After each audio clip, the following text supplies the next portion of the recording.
with you for a full 60, but that's all. Unlike the King, we cannot give you 61. Highlights from a wild night around the league coming up, and Hoops Camp welcomes a special guest.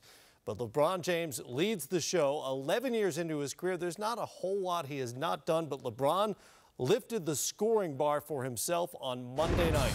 The Heat hosting the Bobcats minus Dwayne Wade, sitting out as part of his season-long management program. So the light was a bright, bright green for the King. And he was feeling it from the moment he took the floor. But he wasn't the only one. Bobcats in town. Al Jefferson enjoying the best stretch of his career. And he was going to work down low, Matt. We know that the Heat struggle sometimes down low. He went at Chris Bosh early and often. Especially them starting small with Bosh at the 5 position, LeBron at the 4. You see all the moves Al Jefferson able to make there. So big points, big minutes for Al Jefferson. Big Al went for 38 and 19, but he was not the story. It was James, and it pretty quickly became apparent that he was going to have his way with the Bobcats. The 3 goes, part of a 15-3 run. That's another 3 as he steps into that. And then James goes for the drive. Just look at the body language. You can tell he's in some type of groove, Brent. Just every shot he makes, there's something extra there. He had 24 at the half, so he was outscored by Jefferson in the first half, 26-24. Third quarter, the King keeps it going. Over Michael Kidd-Gilchrist for 3, and another 3 drops. He hit his first 8 threes. His previous best stretch without a miss was 7. James, 10 of 14 at the rim in this game. Well, Matt, you send 2 guys. If he's able to get around the corner of one, he's going to knock it down. And this was the one where you just went, okay, something's happening in South Beach tonight, and it is LeBron James. He raised his 3-point percentage by 2 points in this game. Wow. Went for 25 in the third quarter and was sitting on 49 through 3. The question was, would he return with a 22-point lead? The answer, decidedly, yes. That gave him 51. James spins. Takes a page out of D-Wade's book, getting to the rim, falling down and getting up. And rewrites the pages in the Heat record book because it's a new Heat franchise best, 57. Also his new career high. A little conversation. Is he coming back? Juwan Howard, help him out, Juwan. Is he going for 60? He absolutely is. Yes. Off the glass and good to the free throw line for 61. Standing ovation, of course. Take a bow. Take an ice bath. Ice bath. Good call, Matty. Take the night off. How about this? Take a plane flight to Houston because you got to play the Rockets tomorrow. That as well. So the 61, a new personal career high, a franchise best as well. He also scored 37 in the second half. That's a career high for James. His 22 of 33 shooting was the best shooting by a 60-point scorer since Shaquille O'Neal got 61 on 24 of 35 shooting 14 years ago. By the way, Miami's now won 8 in a row and 16 straight against the Bobcats. But the night belonged to the King. Spo said he nearly took you out after 3. The repercussions of that would have been what at that point? Well, after 3 quarters, I wouldn't hit 50 on a home floor. This is my first time I've ever scored 50 on the home court. I've done it so many times on the road, but not at home, and to be able to do it in front of these fans.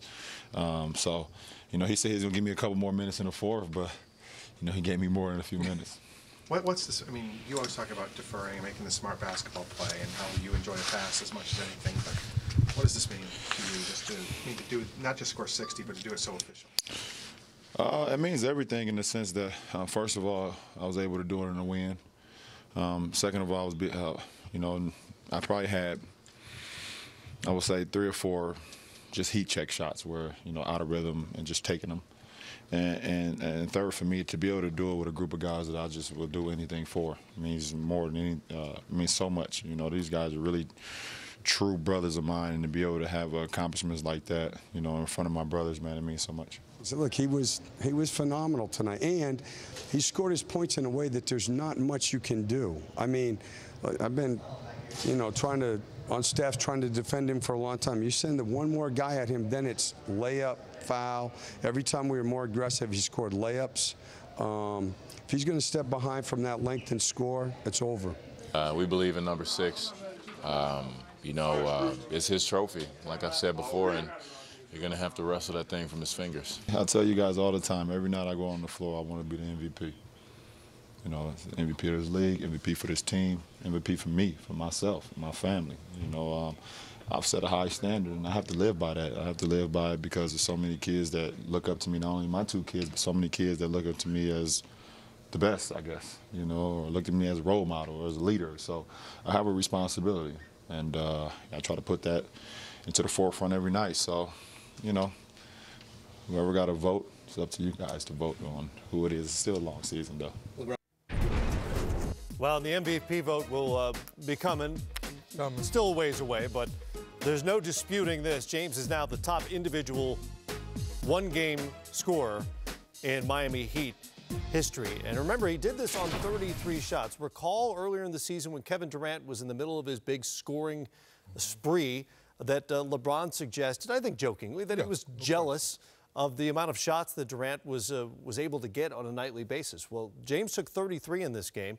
Durant's only taken that many twice all season long. So who's jealous now?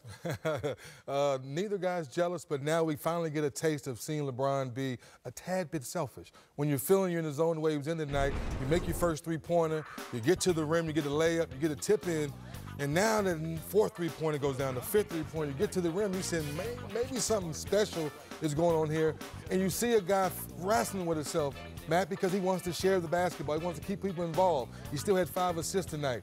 But I think in that 4th quarter, he said, you know what? I may not get another opportunity to go for 60.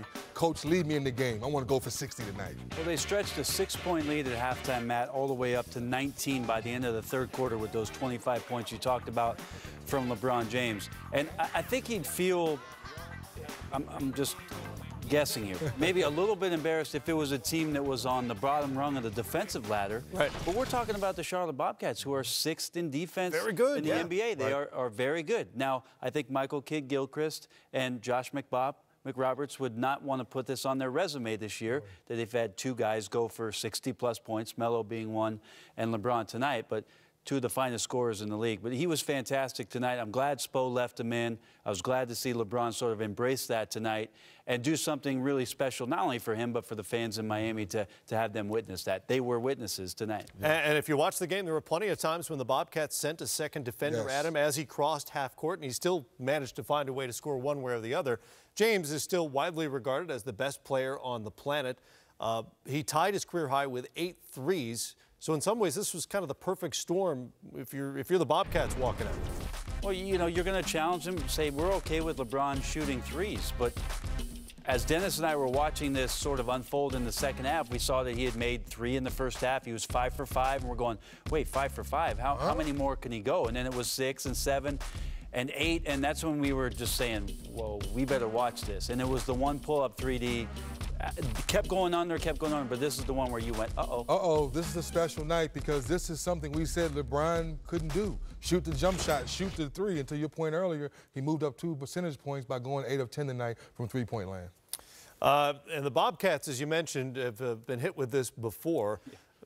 James' 61 was only the 2nd highest scoring game of the season. Carmelo hit him with 62 back on January 24th. So the Bobcats have the distinction of becoming the first team in 51 years to give up 2 games of 60 points or more by individual scores.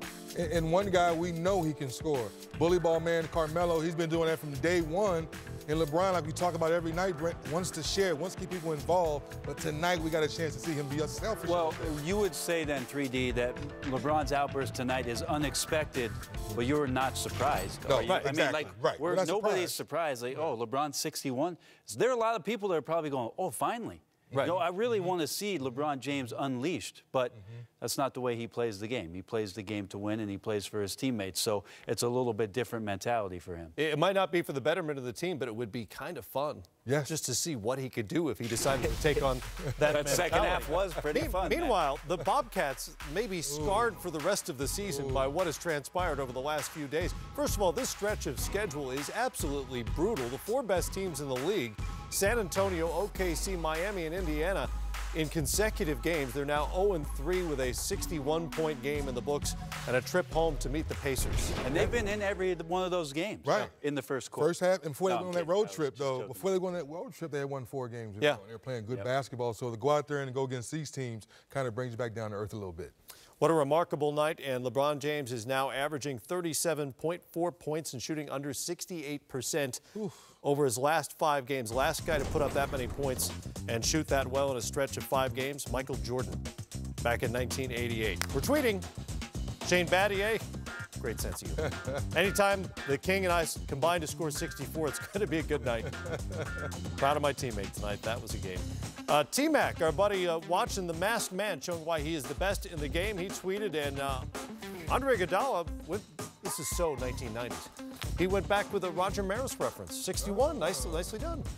Not bad at all. Know your baseball history, Andre. Way to go.